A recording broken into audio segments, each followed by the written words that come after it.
Boa noite a todos. Aprendendo com os fatos cotidianos, a caminho de Emaús. Poderíamos dizer também que esse trecho nessa passagem seria perfeitamente intitulado como Aprendendo com os fatos espíritas, porque ele é todo cheio de fenômenos espirituais, ou espiritistas. Nós vamos ver aqui a aparição do espírito, nós vamos ver a imortalidade, nós vamos ver a comunicação do desencarnado com o encarnado. E o texto que foi elaborado para o roteiro 5, ele está tão bem colocado que muito pouca explicação a gente precisa dar, muito pouco comentário. Só a leitura que a gente faz dele e a gente já vai compreendendo. Então nós vamos fazer poucas paradas hoje, porque ele está bem organizado. Só da gente ler o texto nós vamos percebendo o que o autor quis nos passar, qual é a mensagem. Primeiramente, nós vamos fazer a leitura de um trecho que está no Evangelho de Lucas, no capítulo 24, nos versículos de 13 a 35. É o texto evangélico, e ele começa assim: E eis que no mesmo dia iam dois deles para uma aldeia que distava de Jerusalém 60 estádios, cujo nome era Emaús. Iam falando entre si de tudo aquilo que havia sucedido. E aconteceu que, indo eles falando entre si e fazendo perguntas um ao outro, o mesmo Jesus se aproximou e ia com eles. Mas os olhos deles estavam como que fechados, para que não o conhecessem. E ele lhes disse: Que palavras são estas, que caminhando trocais entre vós, e por que estáis tristes?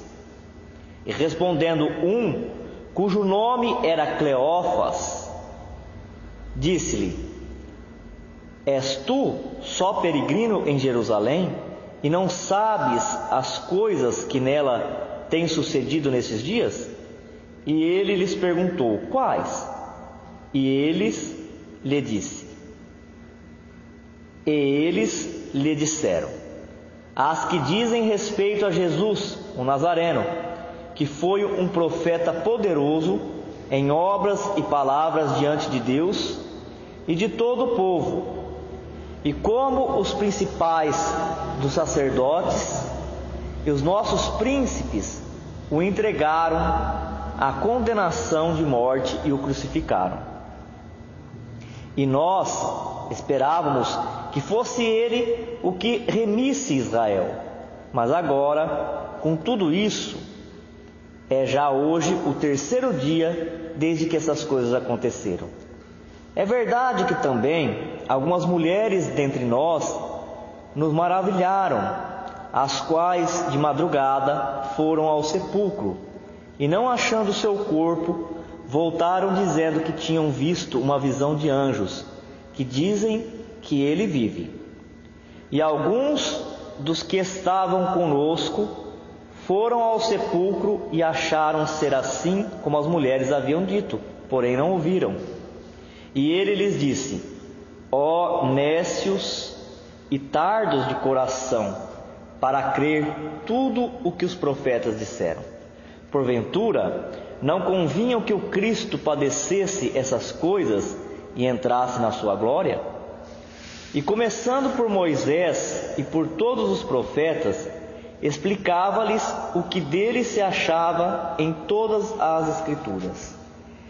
E chegaram à aldeia para onde iam, e ele fez como quem ia para mais longe. E eles os constrangeram, dizendo: Fique conosco, porque já é tarde e já declinou o dia. E entrou para ficar com eles. E aconteceu que, estando com eles à mesa, tomando o pão, o abençoou e partiu-lhe e lhe deu. Abriram-se-lhes então os olhos e o conheceram, e ele desapareceu-lhes. E disseram um para os outros: porventura não ardia em nós o nosso coração pelo caminho? Nos falava e quando nos abria as Escrituras? E na mesma hora, levantando-se, voltaram para Jerusalém e acharam congregados os 11 e os que estavam com eles, os quais diziam: ressuscitou verdadeiramente o Senhor e já apareceu a Simão. E eles lhes contaram o que lhes acontecera no caminho e como deles foi conhecido no partir do pão. Lucas capítulo 24, versículo 13 até 35.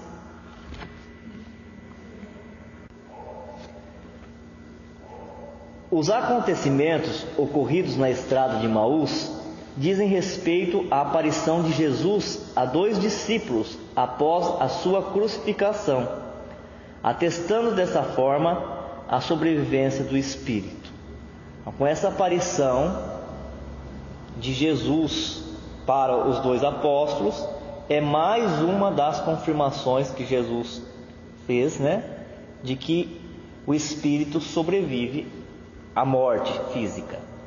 Não porque ele é Jesus, porque ele é Jesus, ele desencarnando foi para uma esfera superior, uma condição superior, mas para mostrar que todos que estão encarnados depois da morte física continuam vivos. Para nós isso não é novidade, mas para muitos ainda é, não é? Depois de 2017 anos, a pessoa prefere acreditar na morte do que acreditar na sobrevivência. Acha que ele era um ser à parte, da humanidade. E Deus criou Jesus de um jeito e criou nós todos de outro. Por isso que ele poderia ressuscitar. Mas não é essa a lição que ele nos traz, Ele nos traz a lição que todos vamos ressurgir para o mundo espiritual. A gente fala que está vivo aqui, e que eles estão desencarnados. Mas toda vez que a gente estuda, a gente percebe que é o contrário, Nós é que estamos mortos.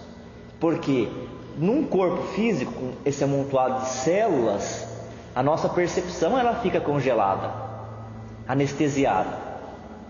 Eles percebem muito mais, eles veem muito mais. Então eles falam, eles lá, estão lá na Terra, igual uns fantasminhas. Nós é que somos um fantasma, e eles estão na vida eterna, na vida real,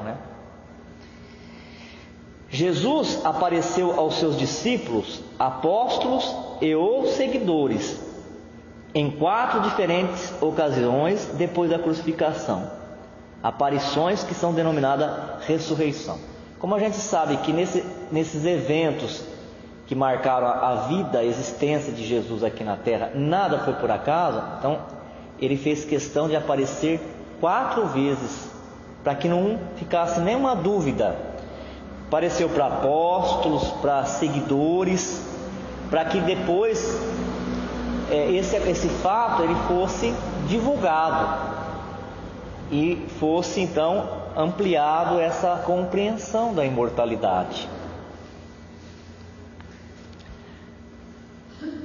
E aí então nós percebemos que a palavra ressurreição aqui ela tem um significado diferente daqueles que eles querem passar, Quando eles falam lá, Jesus ressuscitou Lázaro, não é correto a gente fazer o entendimento aquele ressuscitar com essa ressurreição. E nós sabemos que Lázaro não estava morto, ele estava numa condição fisiológica que dava a aparência de morto, mas os laços espirituais dele não haviam sido rompidos. Eles estavam fraquinhos, fininhos, e ele estava distanciado do corpo. Se o espírito se distancia do corpo, o corpo vai ficando com um aspecto, de estar já morto. mas não havia rompido totalmente os laços que prendiam o espírito de Lázaro ao corpo de Lázaro. Jesus, com o poder magnético dele, a autoridade espiritual, chama o espírito de Lázaro ao compromisso, ao retorno ao corpo físico, e ele se aproxima do corpo e passa para as células físicas toda aquela vitalidade que ela precisa, aquele comando. Então ele levanta o corpo físico e volta até a vida biológica. Agora aqui sim é o sentido de ressurreição. Quer dizer, se a verdadeira vida é a vida espiritual, se a verdadeira vida é a vida na pátria espiritual, quem está encarnado está fora dela. E quem desencarna volta para a vida espiritual, ressurge. É o que aconteceu com Jesus, ele ressuscitou. E é o que vai acontecer conosco. Nós vamos ressurgir para o mundo espiritual, rever os nossos amigos que nós deixamos lá, né? Já faz algum tempinho.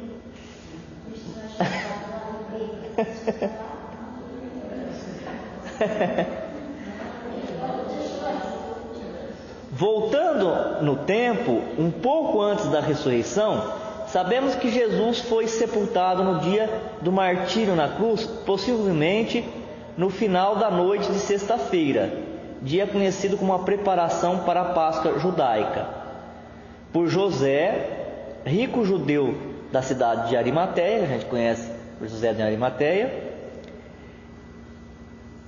auxiliado por Nicodemos. São os dois fariseus que a gente sempre, quando vai dar um exemplo de que nem todos os fariseus eram ruins, né? A gente cita José de Arimateia e Nicodemos, que eram fariseus e tinham uma compreensão diferente já, uma postura, um comportamento diferente, e eles ajudaram Jesus e a família de Jesus neste momento. E observados, quer dizer, o fato da crucificação foi observado por Maria de Magdala e outra Maria, que possivelmente a mãe de Tiago, filho de Alfeu.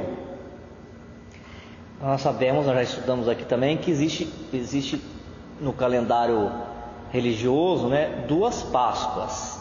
A Páscoa judaica, que é a mais antiga, e a Páscoa cristã.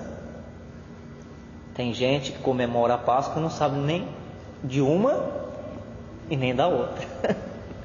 A Páscoa judaica, ela simboliza libertação do povo hebreu da escravidão no Egito, mas também a gente pode trazer para o espírito, né? A libertação do espírito da escravidão da materialidade, que é o que a gente busca. A libertação do espírito das sensações mundanas, dos vícios, que é o que a evolução traz. E já era comemorado há muito tempo por esse povo, porque Moisés já tinha aparecido 1400 anos antes da vinda de Jesus. Então 1400 anos antes ele já comemorava. Então, na época da crucificação de Jesus, foi feito uma sexta-feira, era o dia da preparação dessa Páscoa judaica que eles já comemoravam. 3 dias depois é que eles comiam a Páscoa, ceiavam. E aí coincidiu que Jesus foi crucificado na sexta-feira, no dia da preparação da primeira Páscoa, que é a Páscoa judaica, e ele ressuscita 3 dias depois. Você viu como tudo foi preparado por ele mesmo antes de encarnar e a equipe dele, para todos os acontecimentos coincidirem e finalizar uma época, um período, e iniciar um outro período no nosso planeta. Então, agora a segunda Páscoa é a comemoração da ressurreição. A gente pode comemorar a ressurreição de Jesus, que volta para a imortalidade, volta para o seu sólio divino, né, para o seu trono sagrado. E também nós podemos entender essa ressurreição como o ressurgimento em nós daquilo de melhor que nós temos, daquilo que é mais puro, daquilo que foi depositado por Deus um dia em nós, quando Ele nos criou. No dia seguinte, o da preparação, no sábado, um grupo de sacerdotes e fariseus procuraram Pilatos e solicitaram uma guarda para vigiar o sepulcro, justificando que Jesus afirmara que iria ressuscitar no domingo de Páscoa, 3 dias após a crucificação. Pilatos ordenou que a pedra do sepulcro fosse selada e que uma guarda ali permanecesse ininterruptamente. Jesus tinha falado que depois da crucificação dele, 3 dias depois ele ia ressuscitar. Mas ele não estava falando que ele ia ressuscitar no corpo físico. Ele ia ressuscitar no verdadeiro sentido da palavra. Ressurgir para a vida eterna, para a vida real, para a vida espiritual. E Jesus estava falando aquilo que os profetas antigos há séculos já vinha falando que ia acontecer quando ele viesse. Porque esses profetas nada mais eram do que médiuns que ele mesmo encarnava na terra para ir preparando todos esses acontecimentos. Agora, por que Pilatos mandou os guardas ficarem lá? Olha só, foi Pilatos que mandou crucificar Jesus? Não foi. Quem impediu a crucificação de Jesus? Foram os sacerdotes, né? Os sacerdotes judaicos. Caifás, os principais do templo. Pilatos era uma autoridade romana, eles não se metiam com a religião dos judeus. Só que também eles não queriam ficar em más lençóis, eles não queriam perder o controle daquela província. Porque senão o imperador lá em Roma mandava trocar, substituir e pôr no lugar deles aquele que desse conta de controlar os pagadores dos impostos, que era no que eles se preocupavam só, no imposto que eles recebiam. Mas ele ficou marcado na história por aquele que, sabendo que estava acontecendo uma injustiça, não tomou parte.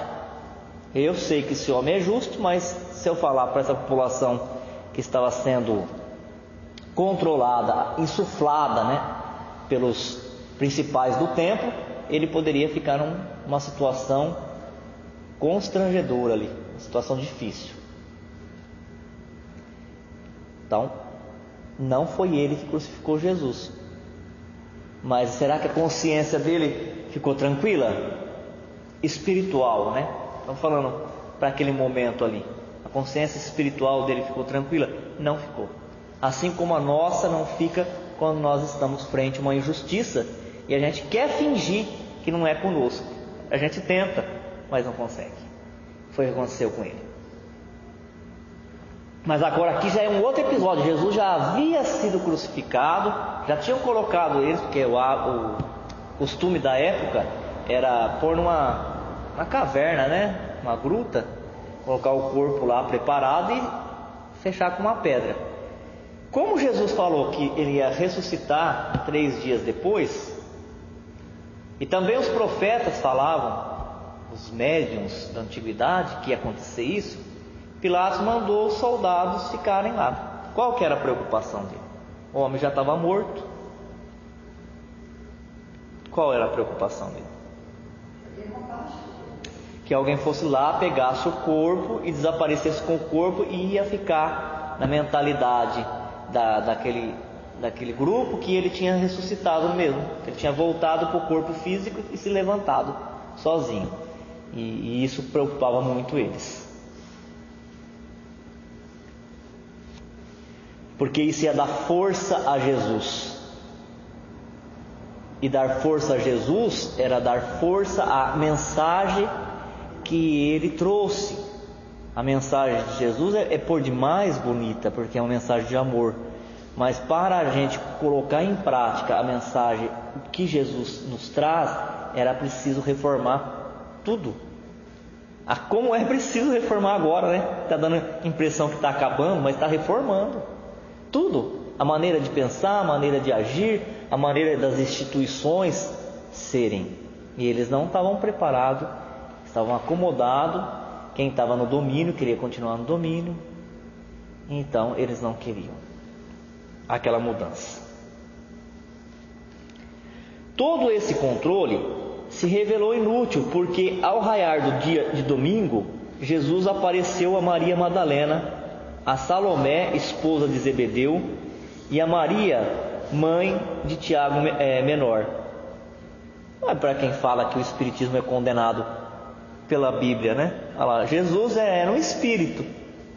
Espírito não aparece para os encarnados? O espírito existe? Olha lá, está na própria Bíblia. O Espírito de Jesus que está aparecendo para todas elas. É o Espírito. E para as mulheres, né? Para as mulheres, primeiramente, que eram tão discriminadas numa sociedade patriarcal, onde o homem... Falando disso, eu vi uma coisa muito interessante hoje. Às vezes a gente vê algumas coisas interessantes na internet, né? Muito interessante como a nossa mentalidade desde essa época ela é patriarcal, ela coloca o homem como mais importante. Fizeram um teste, uma pesquisa na rua. Você viu isso? Eles chegam para as pessoas e falam assim, ó, estavam o pai e o filho. Eles estavam andando pela rua e veio um carro, e o carro pegou, matou o pai na hora, matou o pai na hora. E o filho acidentado, ele foi socorrido e ele foi levado para um hospital. Chegou lá uma pessoa, a mais competente do centro cirúrgico, quando se deparou com o menino, falou assim, eu não posso atender esse menino, porque esse menino é meu filho. E aí de imediato ele pergunta, quem é essa pessoa competente que trabalha no centro cirúrgico? Perguntou para todos, quem é essa pessoa competente que trabalha no centro cirúrgico? Mas o pai morreu. Então, uns responderam isso, que era o espírito do pai. Outros responderam que era o espírito que tinha encarnado. Outros falavam que era Deus. Aí todos exauram. Como que a nossa mente está amarrada nisso, nesse patriarquismo. A gente às vezes acha que não é machista, mas todos nós somos. Porque só no final o repórter fala, quem era essa pessoa? Era a mãe dele, ou ninguém pensa nisso. Era a mãe. Você vê que coisa? Porque falou que era uma pessoa competente, não pode ser uma mulher, né? Tem que ser um homem. Nós temos mentalidade estruturada para ser machista, né? E dali também. Então Jesus era muito cuidadoso. É que às vezes a gente não consegue entender porquê, mas tudo que ele fazia tinha um propósito. Primeiro ele aparece para as mulheres, para mostrar que elas têm o mesmo valor que o homem. Mas isso todo mundo sabe, mas não sabia. Elas eram tratadas de maneira secundária, como ela é hoje. Por que nós não pensamos de pronto que podia ser a mãe dele? Porque mulher não pode ser médica? Porque ela, sendo médica, não pode ser a mais competente no centro cirúrgico?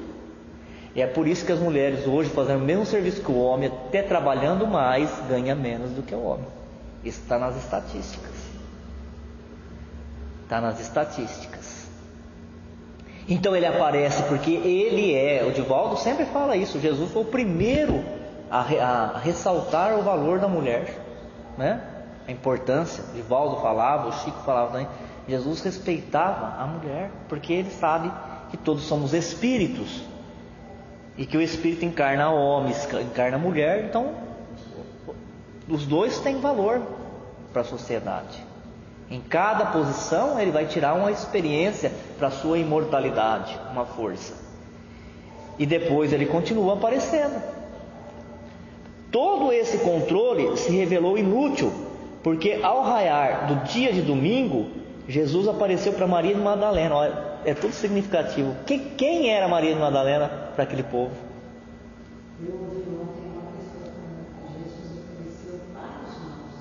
Ah lá.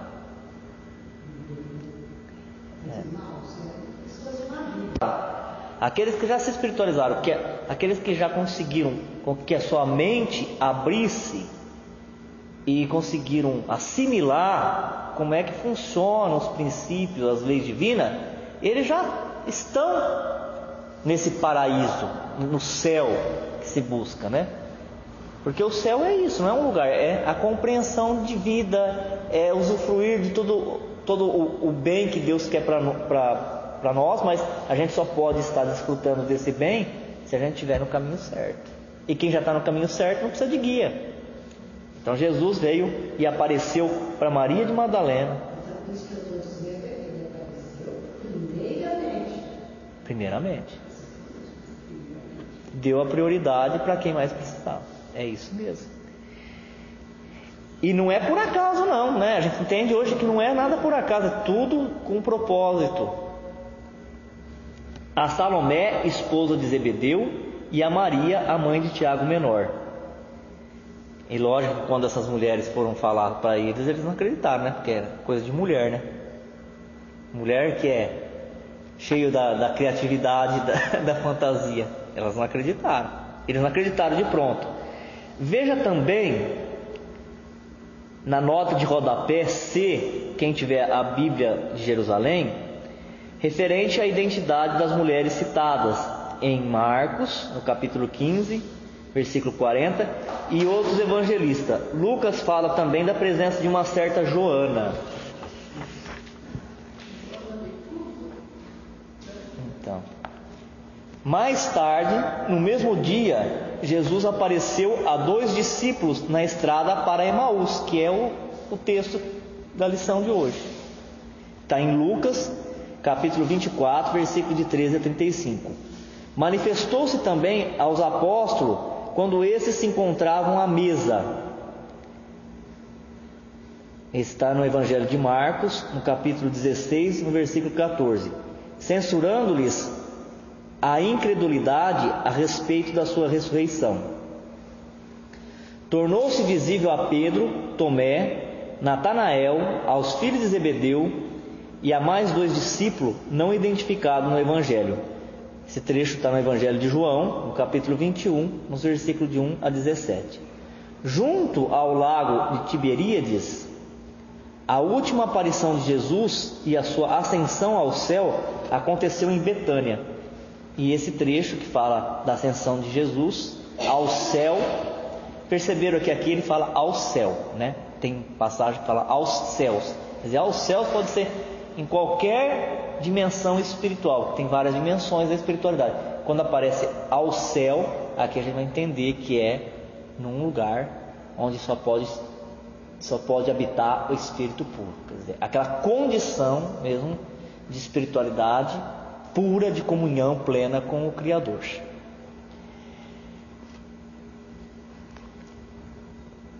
Segundo o registro de Lucas, 2 discípulos, Cleófas e outro desconhecido, caminhava de Jerusalém para Emaús. Emaús significa águas quentes, uma cidade situada a 12 quilômetros para o norte. E esse dia que os 2 estavam caminhando era o dia de Páscoa. Foi quando Jesus apareceu para eles. Caminhou junto, porque o texto fala que caminhou junto sem que eles percebessem. Olha que coisa. Sem que eles percebessem. Eles estavam lá caminhando junto, saíram de Jerusalém, caminhando 12 quilômetros até Emaús, resmungando, reclamando do que tinha acontecido com Jesus. Jesus estava caminhando junto com eles e eles percebiam que tinha um homem caminhando junto, um peregrino, mas nem se tocavam que era o próprio Jesus. Quer dizer, o que eles estavam reclamando, gente? Da morte. E a morte já tinha sido vencida, já tinha sido superada. Quem estava morto, crucificado na reclamação dele, estava ali vivo, caminhando junto. É uma mensagem muito bonita essa. Eles levam para casa para dar comida para ele, achando que era oferecer. Porque aí vai caminhando, já fica de noite. E a tradição ali que todos tinham que tratar bem os viajantes. Não é deixar ele caminhar sozinho de noite, nesse perigo, pode ser com fome, pode ser abordado por um assaltante, né? Levaram ele para casa, mas achando que era um peregrino qualquer, um viajante qualquer. Só depois é que eles perceberam que era Jesus. Já vamos encerrar, a gente continua quarta-feira que vem. Estavam abatidos e desiludidos, e discutiam os acontecimentos terríveis de alguns dias antes, quando um estranho juntou-se a eles, manifestando ignorância da história que tanto os comovera. Eles explicaram sobre o Jesus crucificado e como nós esperávamos que fosse ele quem iria redimir Israel. Eles estavam realmente desolados, né? Falando, como é que pode? O que a gente vai fazer? Se a nossa vida toda ela estava preparada, ela estava apoiada na ideia de que Jesus ia vir e ia redimir Israel, quer dizer, ia salvar Israel. E agora ele foi crucificado, quer dizer, onde nós vamos colocar a nossa esperança? Estamos perdidos, né? Estamos vivendo por viver. Nem vale a pena viver mais. Para quê? Nossos sonhos, nossos ideais desapareceram. Estavam reclamando disso. Convidado para participar da ceia com Cleófas e o seu companheiro, o estranho revelou ser Jesus ao benzer o pão e partir. Aquele jeito que o peregrino que estava com eles pegou o pão, o jeito que ele pegou o pão. A gente conhece todos que estão na intimidade, né? Todos os costumes. E benzeu o pão, quer dizer, fez uma prece ali, né? E distribuiu o pão. Era peculiar de Jesus. Ninguém faria se não fosse Jesus daquela forma, daquele jeito. Aí eles perceberam que era Jesus. E imediatamente depois desapareceu. Os dois voltaram com pressa para Jerusalém para levar a notícia aos outros discípulos. Enquanto isso, Jesus aparecia a todos eles. Aí na hora que partiu o pão, ele estava o tempo inteiro com eles, sem ele perceber que ele estava ali. Na hora que ele partiu o pão, benzeu, e eles perceberam que era Jesus, ele desapareceu. Que pena, né? Agora que eu sei que é você, né? E aí eles saíram correndo para contar para os outros. Mas enquanto eles tinham que fazer o caminho de volta, são 12 quilômetros, Jesus estava aparecendo para todos os outros.